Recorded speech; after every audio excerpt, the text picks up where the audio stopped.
just got my Chinese medicine to heal my fatigue, and this is one of the methods to drink it. I'm not gonna lie, in terms of ingredients, I have no idea what's in here, but all I know is that it does work every time for me, and every course I take, it always improves my health and performance. Hello everyone, so I'm not going to be around the bush, but I've neglected this channel a lot.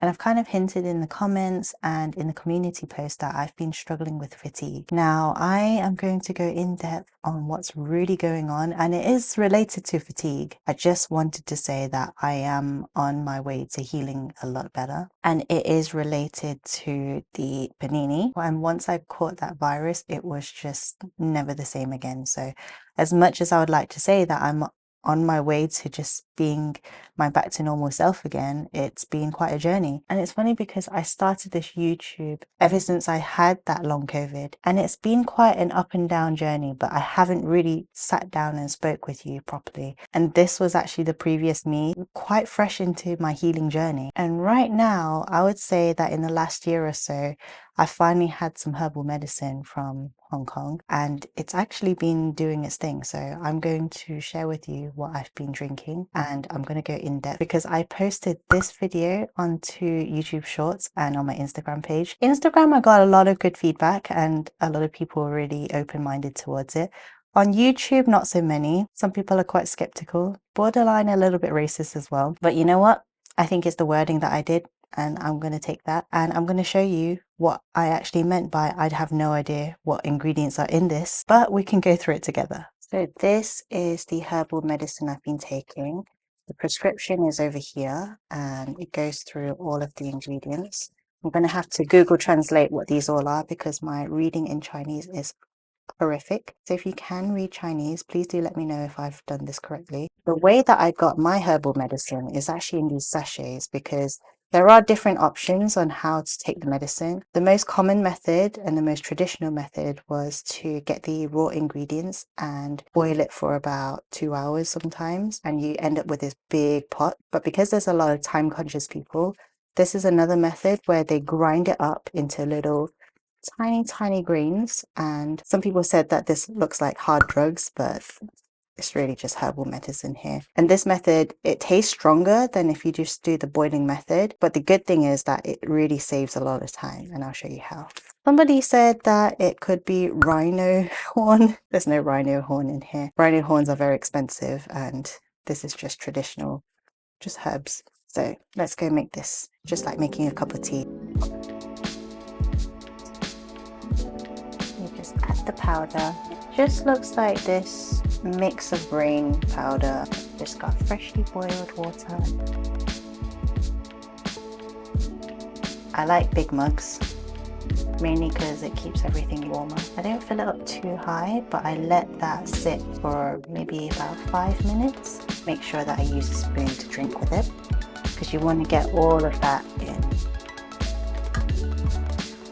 Okay, so I'm just going to do my makeup whilst I just talk to you about going through long COVID and going through the experience that I've had over the last, I'd say 4 years now, nearly 4 years. I'm going to go in with my primer. This one is the Hangover primer. So it all started in 2020, and it all started 1 week before lockdown in around, I think it was March 2020. And I started getting feverish symptoms. I struggled to breathe, and I just knew something was up. I cannot believe that this was actually happening in the middle of all of the craze that was happening. So I was sick for quite a while, and I remember going into day 8 and I was still unable to breathe properly, and I was stuck in bed. My whole body hurt, and it was most pain I've ever felt from just something that was considered a mild flu. So as I went through the pain of it all, it was not easy at all. And by the time I got to the 14th day, when I was free from quarantine, I guess, I had to leave a previous relationship at the same time because he was incredibly toxic, and he also neglected me whilst I was sick and bedridden. Literally worst thing that could possibly happen in the midst of all of this health scare. And by the way, I did actually break up with him day 3 of the quarantining together, but that's another story to tell. But in a nutshell, he was addicted to gaming and didn't really give 2 cents about me. So I'm glad I exited that relationship. That was a blessing that happened in amidst all of that trouble. And it was honestly a really scary time because hospitals were not admitting me in because I was apparently young and healthy and I should be able to pursue through. Just before I caught this candy cane, I was ready to run Manchester Marathon. And back then I was very, very strong in training and I was ready to do it. I was on my way to be able to run a really fast marathon. But once I tried to run again, even for a short amount, I noticed that my lungs were just burning. They were burning so hard that I felt blood just gushing up through my throat and everything. It was such a bizarre feeling. And I've only been out for 2 weeks, not running. 2 weeks of not running, generally, you feel a little bit of pain, but not to this extent where I was about to throw up. And sometimes I actually did. Another thing I felt was after I do anything physical, not even just running, even just going to do the laundry, do the cooking, do just very basic everyday things, I couldn't even stay awake past 5 minutes after I've done the task. I was feeling incredibly tired. The feeling inside your head was just like this heavy cloud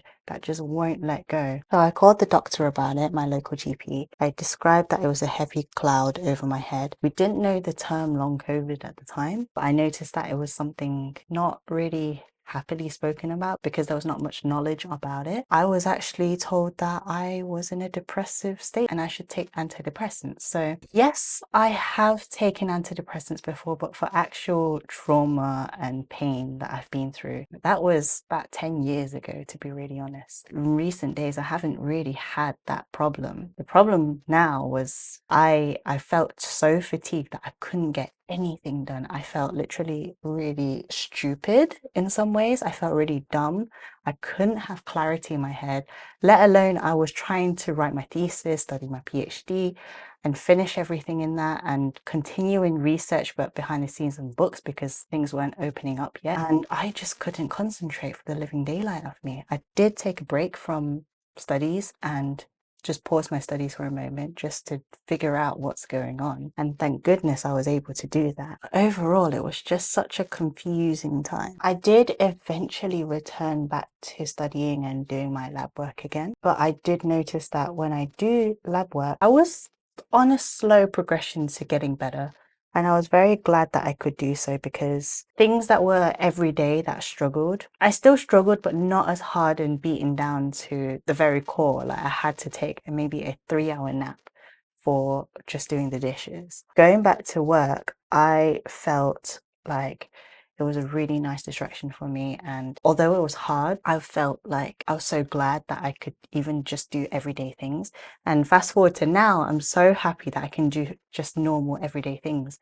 And also just being able to get out, enjoy outside, going out for a shop. Even those things, they were energetically very, very draining for me at the time. And I'm so happy that I can be able to do those things. Now, a lot of this, it just took a lot of time and healing just to be able to get better. But what did fast forward it a lot for me was this herbal medicine that I was taking. And now when I went back to Hong Kong, it was actually quite surprising to me. I had a vlog last time. It was one of my Christmas vlogs and I actually caught COVID, but then I had some residual there. So PCR picked it up, said I was positive. So I had to quarantine for a further 5 days, but thank goodness it was that. And it was quarantine at home. So it was all very fine and dandy. So when I went to Hong Kong, it was actually a very normal thing for them to give you a Santa sack full of paracetamol, face mask, all the necessary things to just get through the worst of the flu. They also offered a service for aftercare. So I didn't know there was such thing as aftercare for COVID. So they take you to a herbal medicine doctor and you get 10 days worth of herbal medicine just given to you. Now I needed a lot more than just 10 days. I took actually 2 months. Basically described my symptoms. He knew that I was struggling to breathe and all of my lung capacity was just not efficient enough. All she had to do was prescribe me with medicine just to relieve that pressure off my lungs, make sure that I'm being able to breathe properly. All of this was just done through herbal medicine, and it was just as simple as that. And I remember that feeling of taking that herbal medicine. Tastes gross. It's not that bad either. I think there's some that are worse.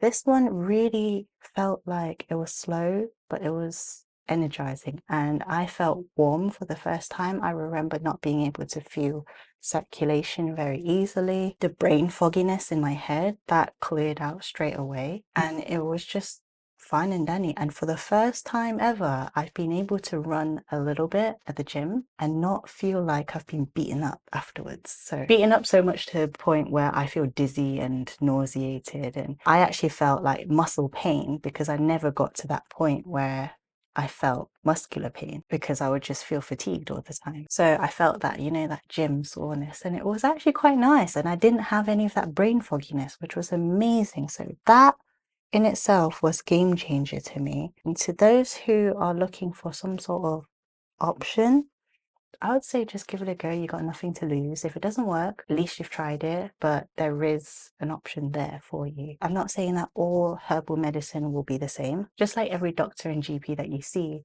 not every single herbal medicine or Chinese doctor that you'll see is all amazing. So you really have to test the waters to be able to see a doctor that suits you. The Chinese doctor that I've seen have sorted out a lot of my other health problems that I've had before. One time I had a whiplash-induced vertigo, and she acupunctured it, and I was fine and dandy and nothing was spinning again. And most of this herbal medicine, I've never had to take it long term unless it's something that severe. And I guess having something pneumonia related, that was pretty severe for me. So now when I'm taking the herbal medicine, I don't take it that often. I probably only take it maybe once every month or 2 months. Sometimes I forget, even 6 months. I take it every now and then, every time I feel a little bit fatigued. Still not perfect. I'm in a funny state of I want to be able to achieve absolutely everything. Sometimes I need to stop. I'm quite a hardcore, I want to try everything, explore everything, go on the biggest adventure of my life. But I do have limitations, and that's where I start feeling the dizziness in my head again, and I need to just stop. I'm so glad that I'm able to say that, because it means that I'm able to even do some level of exercise again. Now, when it comes to YouTube, I've been neglecting it a lot because it hasn't been one of my priorities whilst I was in my healing journey. So not to say that I'm going to leave YouTube, I am trying to slowly come back. But additionally, I want to come back in a way that it feels more natural to me. I feel like a lot of my work have been scripted. Now it does take a lot of research and findings and sitting down in front of the computer to really deliver something that is useful to you. But now I kind of want to just express my experiences and how I've gone about things, especially from a health mindset, and sharing the opinion across about how mindset really helps you just move forward in life. A little bit of eyeliner. This one's from Canmake. I would say that in terms of YouTube, put in a lot of effort in the last year or so. I actually blew up quite quickly from 2.5K to 8K now. It's crazy. There's so many of you guys. I love each and every one of you. It's just such a nice learning community, and I really love it. I would just say that I did end up putting a lot of pressure on myself, and I had to take it a step back just to try to figure out a way that I can keep doing this continuously. I'm just going to do it as it comes. But what I do want to say is I want to come back and post a lot more often, because I have a lot of things that I want to share with you. It's just the perfectionist in me, it's not letting me. I have filmed a few videos and I sat down to edit them, and I was not satisfied with them at all. But from now onwards, I will be able to just push it forward. I did mention about posting my herbal medicine as a short, and how the reception on Instagram was very good, but on YouTube, it was pretty brutal. There was a lot of racist comments out there, and it was pretty interesting. I'm not too bothered about hate comments happening on YouTube. It does confuse me a little bit, but it does also open my eyes to what kind of people are out there in the world. Usually when hate comments happen like that, especially on a topic that's very unknown to them, just anything unknown in general, you tend to come from a place of fear rather than excitement, but actually both feelings are the same.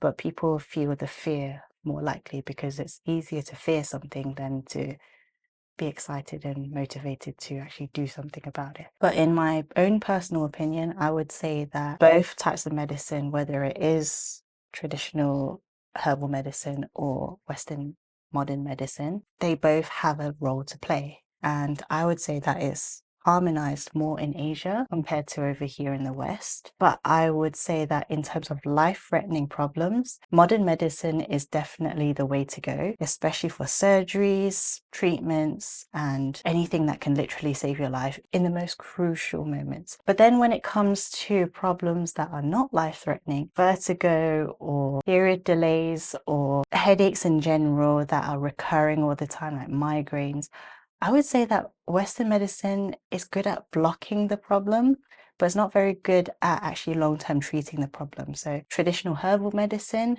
that's where it comes to play. And they are equally just as important in my eyes because they affect your day-to-day. So with a lot of these comments, I don't mind, as long as deep down I'm healing.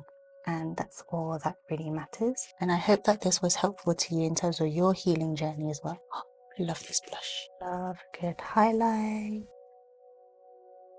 in the corner, underneath. And then I finish off with a little bit of lip color, and this one's from M Cosmetics. I tend to really like the really glowy makeup. I just think it gives a really healthy complexion. And what do you think? Let's just light a nice candle first. This one's from Jo Malone, and it's the English Pear and Freesia. It's a mini one, and I actually recently got this in a gift set, and it's so cute. Love it so much. I actually have the bigger version, but I want to try burn the smaller version first, and just brings a nice happy scent into it. So here's the prescription. Let's just go through the ingredients through Google Translate. Okay, so usually I go through the Google Translate app, and it has this picture camera function. This is really useful for when you travel abroad. And for example, you're looking at the menu.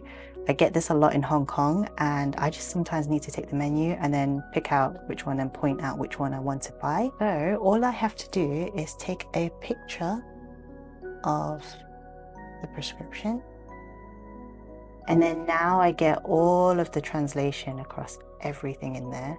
So let's just go through it one by one. And you see how there's a lot of ingredients in there. Some of them I do know, for example, like chicken or hauchicyt, Job's tears. That's pretty simple and self-explanatory, but there are some ingredients where I have no idea, like what's this? Bopple rum, Maria. I don't know what these are. So this is just a quantity. Sometimes it requires an extra. There we go. So I've got all of them in now. So the ones that were missing just needs a bit of better lighting. But I would not know what some of these ingredients are, seriously. Not everybody knows the name of every plant in the world, so here we go. Nearly at the end, just getting there. Kind of have to like shake out the little last bits.